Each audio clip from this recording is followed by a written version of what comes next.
जो कल जम्मू कश्मीर में चुनाव होने वाला है वो भारतीय जनता पार्टी के लिए बेहद ही महत्वपूर्ण है, क्योंकि कल का चुनाव बहुत ज़्यादा असर डालने वाला है पूरे भाजपा की जो रणनीति है जम्मू कश्मीर में उसको लेकर। और कल का चुनाव ही मुहर लगाएगा कि धारा 370 हटाने के बाद भाजपा कितनी कारगर साबित हुई जम्मू और कश्मीर में। अब मैं बात करने जा रहा हूं कल का चुनाव का, यानी कि आखिरी फेज यानी तीसरे फेज का चुनाव जो है कल 40 सीटों पे होने वाली है, और जिसमें जम्मू संभाग के 24 सीटों पे कल चुनाव होगा। और भाजपा का जो चुनाव है जम्मू में विशेष रूप से डायरेक्ट टक्कर है कांग्रेस का, और वहाँ पे बेहद ही प्रभावशाली मानी जाती है भाजपा। अब मोदी जी का बाकी मंत्रियों का वहाँ पे रैली का कितना असर पड़ेगा वो तो 8 अक्टूबर को मालूम चलेगा जब रिजल्ट आएगा।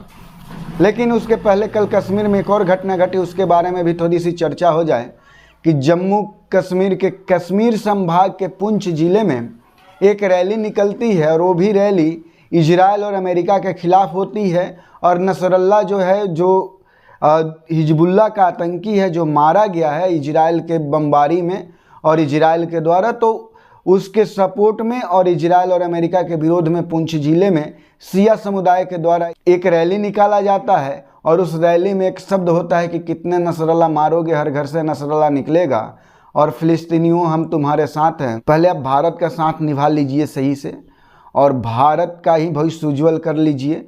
भारत के मुसलमानों को ज़्यादा कूदने की आवश्यकता नहीं है फिलिस्तीन और अन्य मामलों में, क्योंकि मैं आप लोग को बता दूं कि जहाँ से इस्लाम की उत्पत्ति हुई है यानी सऊदी अरबिया, और सऊदी का जो क्षेत्र है वहाँ के जो मुसलमान हैं, जो राजकुमार हैं, उनका स्टेटमेंट आता है कि हमें किसी से मतलब नहीं है, हम अपने देश में शांति और उन्नति चाहते हैं।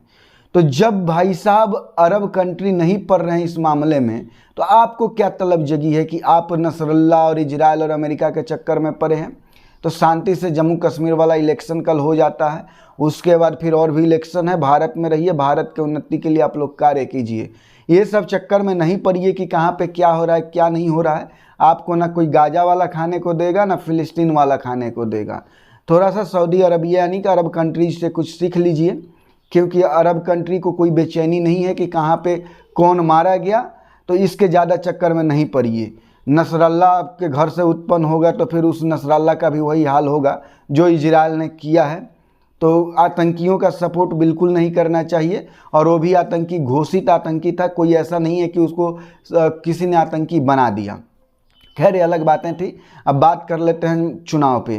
तो जो कश्मीर का चुनाव होने वाला है और जम्मू का, जिसमें कि 24 सीटें जो है वो आपका जम्मू संभाग की है और 16 सीटें जो है कश्मीर की हैं, यानी कश्मीर संभाग की है। इसमें काफ़ी महत्वपूर्ण चुनाव माना जा रहा है, और इसमें भी माना जा रहा है कि जो थर्ड फेज का इलेक्शन है यही भाजपा को कोई अच्छा खासा सीट दे पाएगा। हालांकि इसमें भाजपा की कमजोरी मैं आप लोग को बता दूं कि जम्मू कश्मीर के चुनाव में क्या देखने को मिला।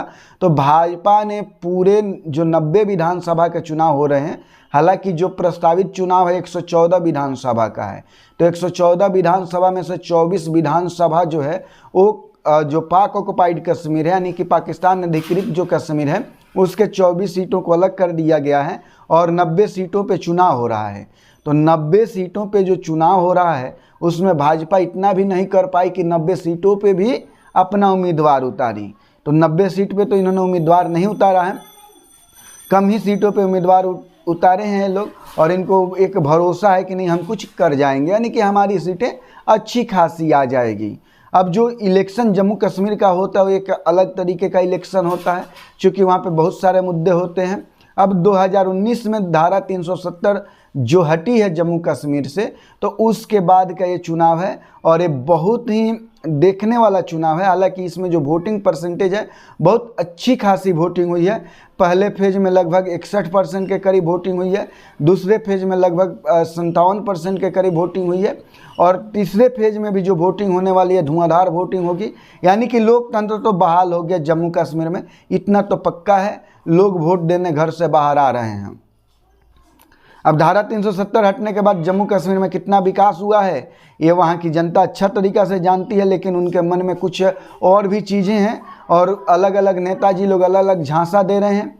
कोई जो है धारा 370 को रीस्टोर करने का वादा कर रहा है, लेकिन अब संभव नहीं है। धारा 370 कश्मीर में यानी जम्मू और कश्मीर में कभी भी रीस्टोर नहीं होगा। और उसके बाद सबसे बड़ी बात है कि फुल स्टेटहुड की जो बातें हो रही है वो होनी चाहिए, और सभी पार्टियां इस बात को कह रही है कि हम कश्मीर को फुल स्टेटहुड देंगे। उसमें भाजपा भी कह रही है, कांग्रेस भी कह रही है, एनसी भी कह रही है, पीडीपी भी कह रही है, यानी सारी पार्टियां। अब थोड़ा सा एक और अचरज वाली बात है कि नसरुल्लाह के मौत के बाद जो घड़ियाली आंसू बहाने वाले लोग हैं उसमें एनसी और पीडीपी के नेता भी हैं। महबूबा मुफ्ती बता रही हैं कि हम अपने जितने भी हमारे इलेक्शन से रिलेटेड जो कैंपेन थे उसको मैंने रोक दिया है और मैं दुखी हूँ। अच्छा, आप दुखी हो रही हैं, उधर जो एनसी के हैं वो भी दुखी हो रहे हैं। अब भाई साहब, आप लोग को दुखी होने से क्या फ़र्क पड़ता है? जब अरब कंट्रीज को इस बात से कोई लेना देना नहीं है जहाँ से इस्लाम की उत्पत्ति हुई, तो आप लोग ज़्यादा इस्लाम मानने वाले में हैं। आप लोगों को चाहिए कि अपने पॉलिटिकल करियर पे ध्यान दीजिए, अपना जो पॉलिटिकल वैल्यू है उसको बचाइए, ज़्यादा इजराइल और अमेरिका के चक्कर में नहीं पड़िए। नहीं तो जितने नसरुल्लाह और जितने हिजबुल के आतंकी निकलेंगे ये उन लोग का वही हश्र होगा जितने आतंकियों का होता है। तो कल के इलेक्शन पे सबकी नज़र रहेगी और कल का इलेक्शन देखने लायक भी होगा। हालांकि 8 अक्टूबर को जो रिजल्ट आएगा वो बेहद ही चौंकाने वाला होगा, और ये एक तरह से बोल सकते हैं कि मोदी सरकार की एक परीक्षा भी होगी कि जम्मू कश्मीर के लोग उनके बारे में कितना जानते हैं और कितना विश्वास करते हैं।